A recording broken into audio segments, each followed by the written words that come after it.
Growing up in Scotland, supporting Sunderland, I was constantly asked one question: why? Why support a team that's constantly fighting relegation? A team whose last trophy came in 1973 and who are perennially closer to the Championship than the Champions League or any European competition for that matter. For me, it made total sense. I was born into a huge Mackem family with a healthy dose of delusion when it came to the football team. Always believed that this time spent flirting with relegation was rock bottom. Eventually, something would stick, fortunes would change, and maybe, just maybe, Josie Altidore would become the second person on your side to get the European Golden Boot. Delusional, as I said, but never in a million years did I know what was going to happen next.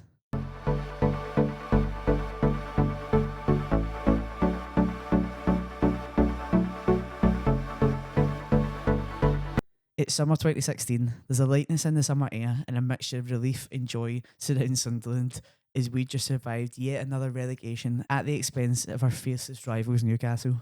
Sam Allardyce just replaced Dick Advocat, who'd guided us to safety the year before, and now it was Big Sam's time to do it for the club's fourth season in a row. The season had gotten off to a horrible start, with Sunderland winless in the first 8 games and deep in the relegation zone by October. By mid-April, Sunderland were desperate, with another 3-0 win against Newcastle, followed by a 1-1 draw at St James's Park. Sunderland were in the bottom 3, with fellow strugglers Newcastle, Norwich City and Aston Villa surrounding them. We're into the final 10 games of the season. Sunderland had to do all that they could to survive. Big Sam had regained some sort of defensive stability, with the signings of Wabi Kajri, Jan Kirchhoff and Lamine Kobe helping solidify the side. In that final 10, we managed to go unbeaten with huge wins against Everton, Norwich City and Chelsea, meaning Sunderland would spend yet another season in the Premier League, the great escape that Sunderland fans had become used to. Little did we know that that would be the last time we'd be doing that for a while. In August, Sunderland began pre-season training, having broke the club's transfer record to sign Didier Ndong. Sam Allardyce had just left the club to pursue an international management with England and had been replaced by David Moyes. Within weeks of taking the job, David Moyes had publicly told fans to expect a relegation battle, a statement that set the tone and one that went down like a lead balloon amongst fans. As Sunderland fans, we know what to expect, but we'd never ever want to hear a manager say to expect relegation just a few weeks into taking the job. It had a detrimental effect on morale and faith within the squad. Key signings like Papi Djeliboji became symbols of everything wrong with Sunderland at the time. A squad of unprofessional players with largely no interest in playing for Sunderland, and we were woefully unprepared for the relegation battles ahead. Players like Jack Rodwell, who is thought of as not only Sunderland's worst signing, but one of the Premier League's worst transfers, took a fortune in wages for the club, whilst never winning a single game that he started. Come February, Sunderland went on a 10-game winless run, being relegated from the Premier League with 4 games left to play, following a 1-0 loss to Bournemouth at home. 6 wins, 6 draws and 26 losses. A championship club once again after a 10-year spell in the Premier League. Rock bottom for now. We entered the championship season having sacked David Moyes and replaced him with Simon Grayson, who incidentally only lasted 18 games. 1 win, 7 draws and 10 losses from a side who were playing exorbitant Premier League wages. Chris Coleman came in November 2017 after leading Wales all the way to a Euro semi-final. The fans felt a bit of a buzz again, hoping times were changing, but this didn't last long. The results never came. He couldn't fix the broken squad and had fallen out with the club's hierarchy. Ellis Short by this point was no longer actively funding the club by pulling all financial backing whilst trying to find a buyer. Come the end of the season, Chris Coleman had been sacked and Sunderland had been sold, following relegation to League One after finishing rock bottom of the Championship with just 37 points, 7 wins, 16 draws and 23 losses. A new low for the club. Sunderland were in freefall.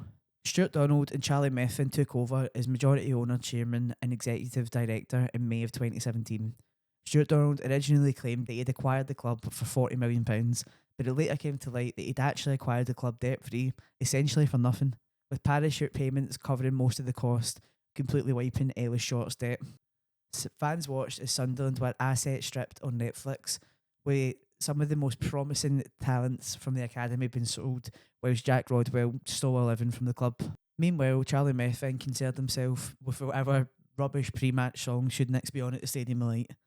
Josh Maja left halfway through our first season in League One for just $1.5 million after scoring 15 goals before Stuart Donald eventually went on to replace him with Will Grigg an underperforming player against the manager's wishes. Actually went on to finish fifth that season and reach the playoff final before a heartbreaking last-minute defeat at Wembley. They went on to a new season yet again with a new manager, with Jack Ross departing in October, replaced by Phil Parkinson. The managers changed, but results didn't. Sunderland finished their second season in League One in 8th place after the season was cut short due to COVID-19. Remember when we spoke about that rock bottom before? This was rock bottom. This was the lowest league finish in this club's history. Any hope of Donald and Methven being able to save the relationship with the fans had gone. In a few short years, Sunderland fans had watched their club plummet into something they could barely recognise. Owners with a thirst for the limelight that owning a club like Sunderland came with, but with absolutely no understanding of the weight of the job and responsibility and the people of the city it represented. They condescended and belittled fans whilst actively running the club to the ground. With poor decision after poor decision mounting pressure on them to sell and dissolving what little trust was left between themselves and the fans. The following season was no better. Sunderland losing yet again in the playoffs to Lincoln City, the only shining light of that season being that Stuart Donald was no longer Sunderland's majority owner. As of February 2021, Carol Louis-Dreyfus took over at just 23 years old. The Swiss billionaire came with big promises of modernisation, data-driven recruitment and long-term building. And so it begins. Sunderland's new dawn, although fans were still pretty sceptical. We've heard it all before. Christian Speakman and Lee Congerton came in to boost the club's off-field areas, bringing in experience from Southampton, Brighton, Liverpool and Leicester respectively. Sunderland invested in improving the recruitment structure, hiring experienced scouts and an analytics staff to support smarter player signings. They revamped marketing in terms of fan engagement, reconnecting to the supporter base. Alex Neil was appointed as head coach in February 22, taking over from Lee Johnson. It was finally Sunderland's time. Neil solidified the team and immediately started improving the discipline, tactics and results. Eventually, Sunderland went on to beat Sheffield Wednesday in a dramatic playoff semi-final at Hillsborough, before eventually dispatching of Wycombe Wanderers 2-0 in the League One playoff finals. When Christian Speakman and KLD took over at Sunderland, they spoke of a 5-year plan. This was step one. After 4 years in League One, they were finally back in the Championship. But the rebuild was just getting started. KLD and the likes changed the identity of the club. No more big names chasing paydays. Hungry, young talent with good selling value. A continental-style recruitment team led by Christian Speakman. The recruitment changed to be modest, focused and smart. Under KLD and Speakman, academy players like Dan Neil, Anthony Patterson solidified their place within the starting 11, and key loan signings like Amad Diallo from Manchester United helped strengthen the Sunderland side. With structure, clear direction and a newfound professionalism at the top, paired with Alex Neil's coaching and stars like Ross Stewart, we headed into our first season back in the Championship with a newfound sense of optimism. Suddenly, things were starting to feel right. Of course, being Sunderland, there was always going to be a little bit of pessimism, but times were changing. And then, of course, in true Sunderland fashion, Alex Neil left Sunderland to join Stoke on the 28th of August 2022. He seemed it was a bigger project. Of course, why wouldn't he? Sunderland, after all, just in case you're new here, these things are never smooth sailing at Sunderland. But anyway, on August 30th, Sunderland appointed Tony Mowbray as head coach on a 2-year contract. He made sure Sunderland were defensively solid and influenced the attacking play of Patrick Roberts and Amad Diallo, as well as helping Jack Clark solidify his starting place in the Championship side after not even playing a minute in the final that got him to the Championship in the first place. To top it off, Sunderland were potent up top. Ross Stewart, nicknamed Loch Ness Drogba, and Everton loanee Ellis Sims both got off to flying starts. Ross Stewart had scored 5 goals in his first 7 games before getting a thigh injury, which ruled him out for 10 games. He returned in December only to rupture his Achilles in the FA Cup game versus Fulham, ruling him out for the rest of the season. Just after Stewart was ruled out for the rest of the season, Ellis Sims, Sunderland's only other attacking option, one who had scored 7 goals in the first half of the season, was recalled by Everton. 2 huge blows in quick succession for the promotion-chasing team. The loanee signing of Joe Geldhart from Leeds United somewhat tried to fix it, but he could just never get there. Tony Mowbray ended up playing around with different false 9 systems for the rest of the season, though Sunderland still found a way. The brilliance of Amad and Roberts' link-up play, and along with Jack Clark's breakthrough on the left, meant that Sunderland finished 6th that season. Eventually, though, we did fall to the hands of Luton in the playoff semi-finals. For Sunderland, it was all a little bit too soon for the Premier League, but we could dream. After all, in the last 18 months, it felt like we began getting our club back. A young, exciting team filled with potential and a clear recruitment model and ambitious owners. It was good to be a Mackem again. A couple of short months later, Sunderland found themselves gearing up for yet another year in the Championship. The likes of Joe Bellingham, Eliza Mienda, Nectar Triantis, and Jensen Sealt had joined the ranks, although we still did have to say a goodbye to our adopted Mackem, Ahmad. Miss you, Ahmad. Come home. Of course, over the summer, there had been whispers on Wearside that Tony Mowbray could be sacked, with Fabrizio Romano suggesting the club were after a younger manager, even suggesting that Francesco Farioli as his successor. These rumours turned out to be short-lived, with Tony Mowbray signing a new contract with the club in September. The results that followed were not the ones of the Sunderland we came to know the season before. With the loss of our two main strikers, paired with Amad Diallo's loan coming to an end, left Sunderland a little bereft of answers in the final third. Mowbray had always spoken of making his teams defensively solid and allowing attacking players to just do their own thing, and it showed. On the 4th of December, the club put out a statement letting fans know that Tony Mowbray and his assistant Mark Venus had both been let go, and Mike Dodds would be taking over on an interim basis. This is when things started to unravel a little bit for Sunderland. After the huge steps the owners had made in the right direction, this was the first sign of faltering. Not every fan was on board with the Tony Mowbray sacking, and after all, Sunderland were just 3 points outside of the playoffs at the time of his sacking. Nonetheless, to sack the manager with no immediate succession plan, it seemed a little bit unprepared for KLD and the like, who were normally 5 steps ahead in every decision. Tensions rose as rumours of a new manager started to circulate online.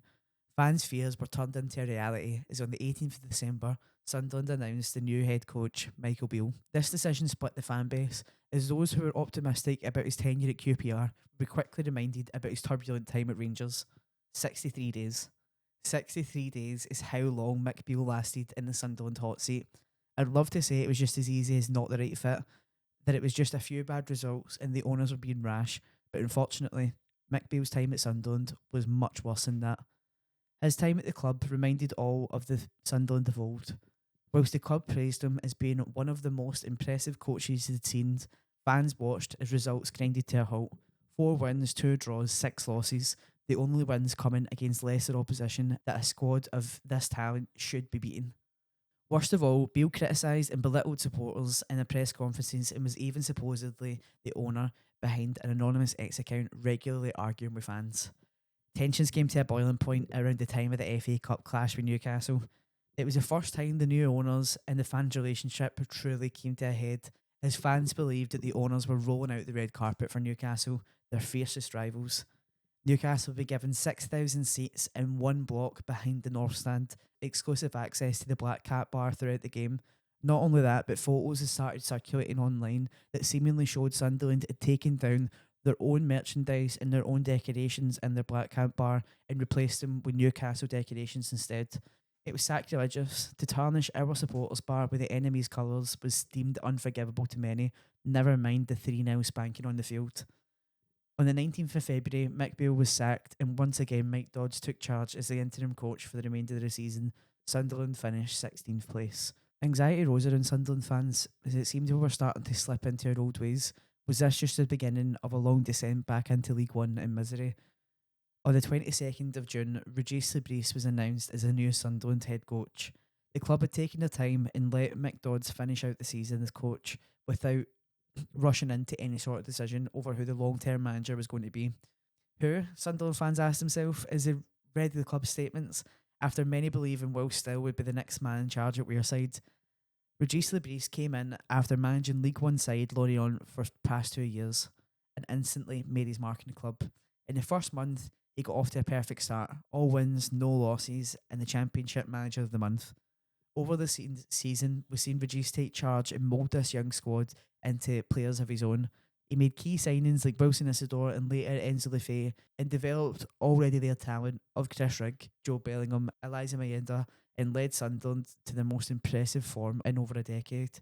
Sunderland sat top of the league till around October time, with 5 draws and 1 loss letting them slip down to 4th spot, where they would eventually end up for the remainder of the season. At the first time of asking, Regis Lebris had led Sunderland to the playoffs once again. He'd adapted to the many injury crises of the season. He brought style and adaptability to the youngest squad in the league. Heading into the playoffs, nerves took over the city. As assured and confident as Regis and the young team were in their plan, Sunderland had drawn Coventry, a team we hadn't beaten at the Stadium of Light since 2007, and a team we hadn't beaten at the CBS since 1985, 17 whole years before I was even born. In my lifetime, every single time we've played Coventry, no matter how good we are, no matter how bad they are, Coventry have always came out on top. As we headed into the game, it seemed like everyone had Coventry picked as their winners before a ball had even been kicked. Coventry had even went as far as putting advertisements around the city saying Wembley again, ole ole. Sunderland's strike partnership took shape and grabbed a goal each, leaving Frank Lampard's boys with everything to do at the Stadium of Light.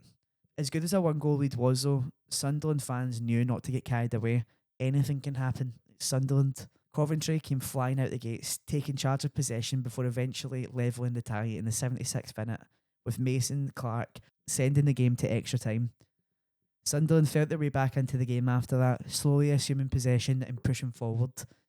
As time ticked on, it seemed that they were destined for penalties, as Sunderland kept possession in the dying minutes, eventually pushing their way up the field and forcing a corner for the last play of the game.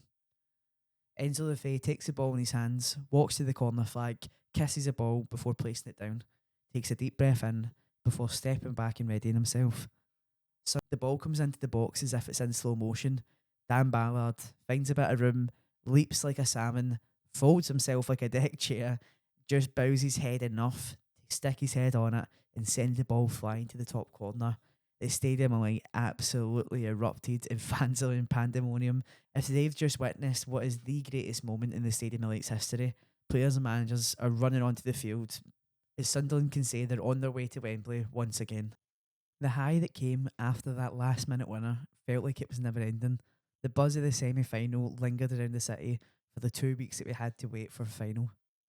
After all, why can't you believe that you can win a final after experiencing a goal of that nature? With the club's motto "till the end" plastered across the city, fans made their way down to Trafalgar Square for another party in red and white. Everyone is invited. Greeting Sunderland at Wembley was Sheffield United. After comfortably dispatching of Bristol City 6-0 in what was easily the playoffs' greatest ever margin, again, the media, pundits, and pretty much every content creator alike had put down Sheffield United as their winners, Sunderland all but written off. I suppose in a way that was kind of understandable. Sheffield United were a parachute payment team with quality from front to back and all over that squad. They finished 14 points ahead of Sunderland and were just shy of automatic promotion. But Sunderland were no mugs. We came into this game with something to prove, with every bit of talent of our own and two convincing performances already under the belt against Sheffield United in the league this season. Sunderland showed up, prepared and focused. Within minutes, Luke O'Nien, a massive figure for Sunderland and all their experience, was taken off with dislocated shoulder. 25 minutes was all it took for Sheffield United to score, with Tyrese Campbell getting them off the mark after persistent pressure in the build-up. 35 minutes was all it took. At 35 minutes, it looked all but over as Harrison Burrows smashed one into the back of the net. The Sunderland end of Wembley fell silent and hearts began to break before the referee halted play for a VAR check. Fortunes favoured the Mackem as Finney Souza was deemed offside as he blocked Anthony Patterson's field of view. Sunderland had another chance. From that moment on, they made every moment count. They started slowing down play, taking a foothold in the game. They started playing the Sunderland way. For the next 40 minutes, things went back and forth, with Sunderland having plenty of chances of their own. Off came Rigg, Neil and Mundo, and in their place came Roberts, Watson and Isidore. Sunderland got further up the pitch and eventually Job flicks the ball to Watson, who passes it through to Roberts, who plays in Mayenda for Sunderland's equaliser. It may have taken 74 minutes, but Sunderland were right back in things. The fans went mental. Luke O'Nien joined in celebrations, high as a kite off the green whistle. It wasn't the end, of course, but as a Sunderland fan in that moment watching that game, you could not have convinced me that we were not going to win that game. In my mind, I could see the images of Dan Ballard scoring that header with "till the end" on the advertisement boards behind him. We had 16 minutes to try and find one more goal. The game was still one each as it headed through to the 90th minute. Sunderland were pressing an attack and remained resolute in defence, patiently waiting for another moment to strike a counter-attack. That moment came in the 95th minute when United striker Kiefer Moore misplaced a back pass, putting it in the path of 19-year-old Tommy Watson. He took the ball, drove towards goal before taking one look up and shooting. The ball bent around two Sheffield United defenders and perfectly placed itself in the very bottom corner. Bedlam. It's the only word that can come close to describing the Sunderland end. Tears fell as family friends embraced one another. 8 long years. 8 long years we'd waited for this moment. The lives of so many had changed since the last time they could call themselves Premier League. In Sunderland, football's religion. You've heard it all before, I'm sure, but to say it and to live it are two different things. When where you come from and the team you support become part of your identity, the failures of that team weigh heavy on you. Why is it never us? Is a question we've seen asked in Sunderland till I die after our first Wembley trip in League One. For years it never was us. We watched as a team sunk further and further down the Football League, reaching new rock bottoms every step of the way. But not now. Now it was us, and it is us. Sunderland are Premier League. Finally, once again on the world stage, we present ourselves as a club to be proud of. Structured, focused, driven.